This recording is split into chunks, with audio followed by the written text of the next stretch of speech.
Hello, my name is Rich Howard, owner of Architectural Builder Supply. This video is to bring you a closer look at the lab.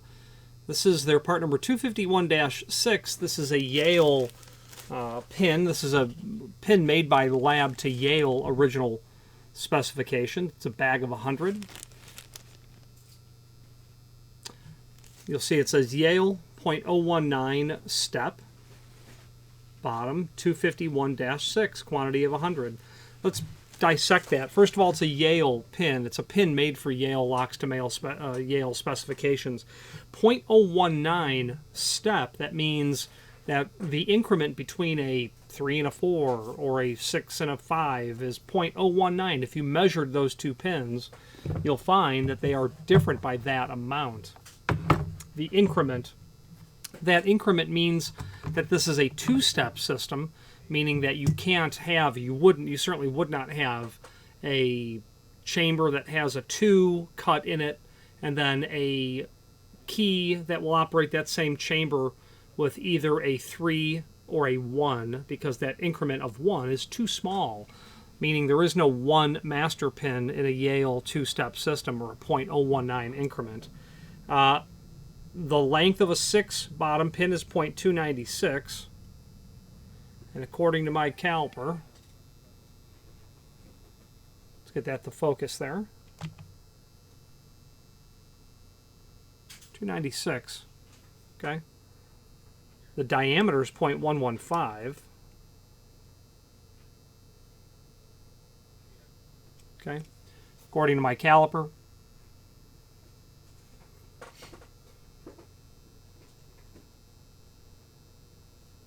So that is .115.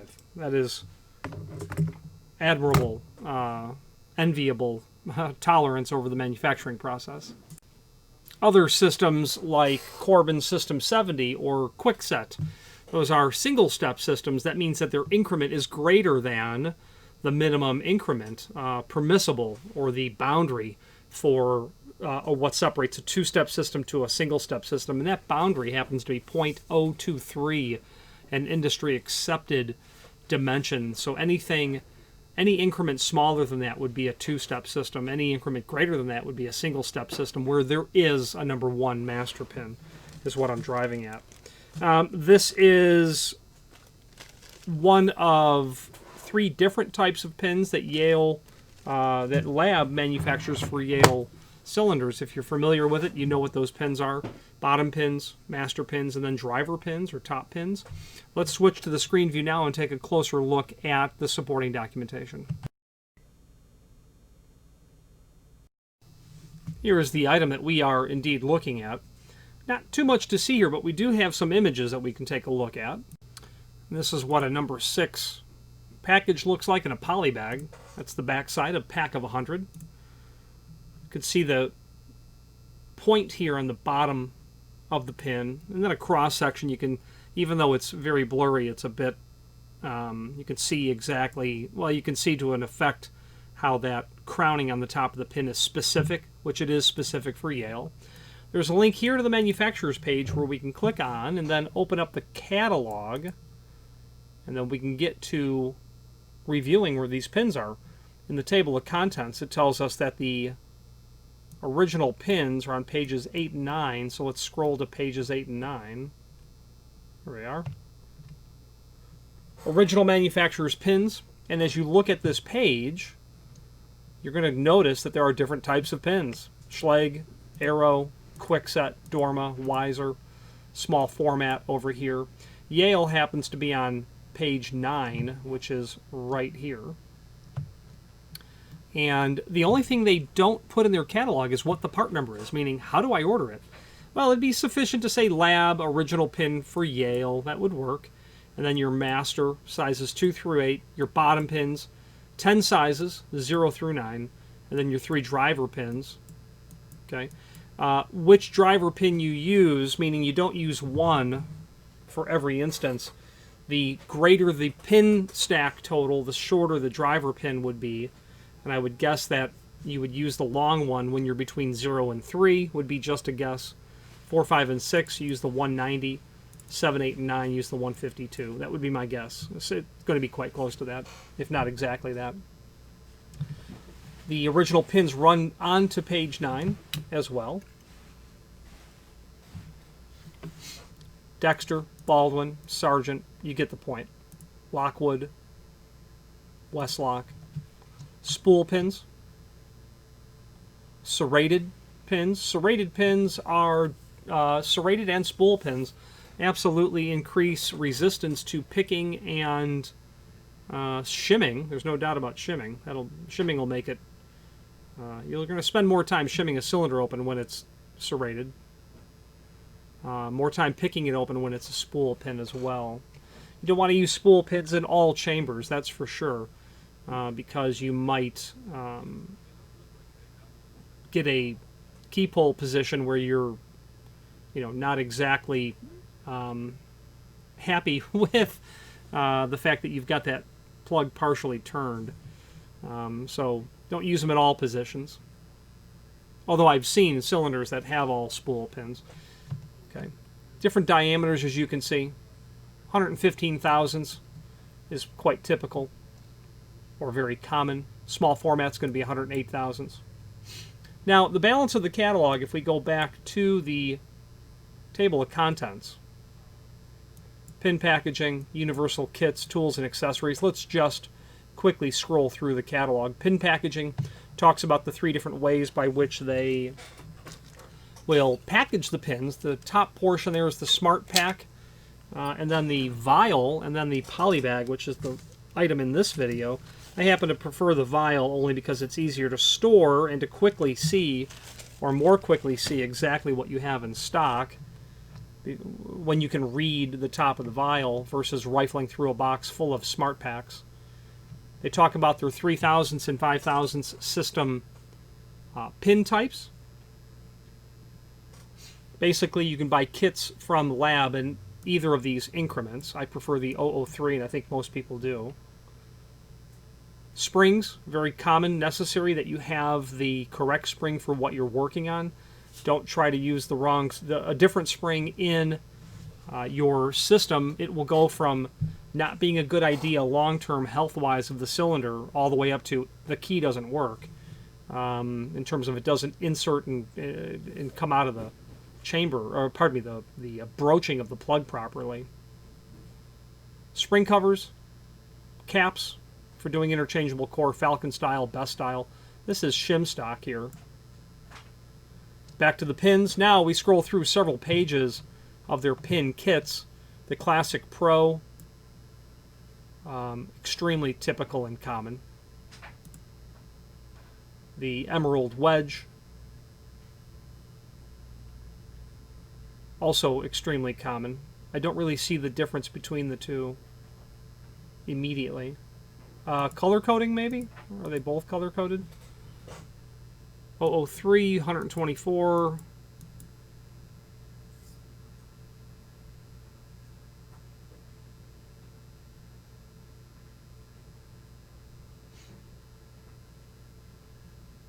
I will have to leave that for a mystery right now. I don't know the difference between the Classic Pro and the Wedge Pro.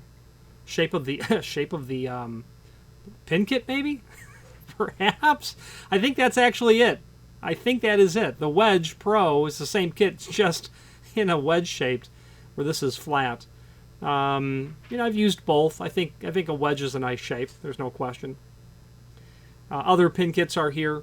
As we continue to scroll down and through, you're going to find kits meant for specific manufacturers: Kwikset, Schlage, Corbin, Russwin, Sargent, Weiser.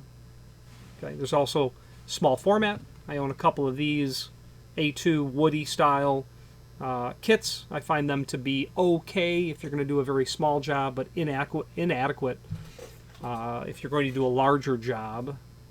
It just doesn't hold enough pins for a larger job. Okay, you'll see that they have a color coded. They have for use in all I-Core systems except Best, and then they have one for Best. I can tell you firsthand that the springs are different. And not to be mixed and matched, in my experience. You got a Woody style kit for Schlage. Then you get into locksmithing tools, picks and plug followers, different plug followers because cylinders have different plug diameters. 0.5 is extremely common. Corbin has 2 plug diameters. I think that's 0.559 is the larger of the two, what the actual plug or the effective plug diameter is on that larger one.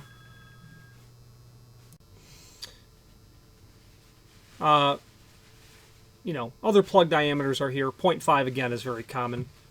Tension rods are here if you're doing any cylinder servicing via picking. Cylinder cap removal, that's super handy if you have like Schlage deadbolts or Schlage key and knob, key and lever cylinders. Super fast way to remove the threaded cap. Just don't drop it. Bending these pins is a fatal event for this type of tool. I've done it, and it took me a decade to come around to buy another one because I was so angry that I dropped it. But also, this tool is extremely expensive for what it is. But you'll be grateful you made the investment the first time you use it. Lube, tweezers. When it comes to lube, I would not recommend using this lube on anything other than standard, non-high security, I would resist the temptation to use it on anything other than standard cylinder constructions. Meaning, if you have Quickset, Weiser, conventional Schlage, Falcon, Arrow, on and on and on, this is probably going to be just fine. If you have Medico, if you have Yale, Yale's high security, if you have anything that's called high security, Schlage Primus, I would not use this at all. I would use only what the manufacturer recommends for lubrication for their cylinders. In the case of Medico, there are in Medico biaxial, there are 6 pins. There's left, right, and center, and then there's 4 in aft. And then you've got 6 depths. The depths don't really matter. There's a sidebar in Medico with little teats on it that will fit into small, very small holes in the side of that pin, or millings, or broachings, whatever it is. I forget. I'd have to look at the tech manual. If the incorrect lubrication is used, they will clog those tiny holes, and the sidebar will not be able to seat properly and will prevent the cylinder from working. And also, it will technically void the warranty from the factory when you're using a lubricant other than what they recommend. So, is this probably very, robust, effective, lubrication that's going to permit flawless cylinder operation in most applications? Sure, but not when you have things that require a specific lubrication. Medico is a perfect example of it. This is an ejecting block where you can push all of the pins out of your small format, retain them in this device here so that you can decode them. So if you want to originate a key, you can more elegantly take something apart using this system. Speaking of Medico, there's a pin decoder, key gauges, layout tray, things of that nature. And that wraps up this kit pretty well. If you do any locksmithing, I think you'll want to review this to be sure. Let's wrap up this video on camera.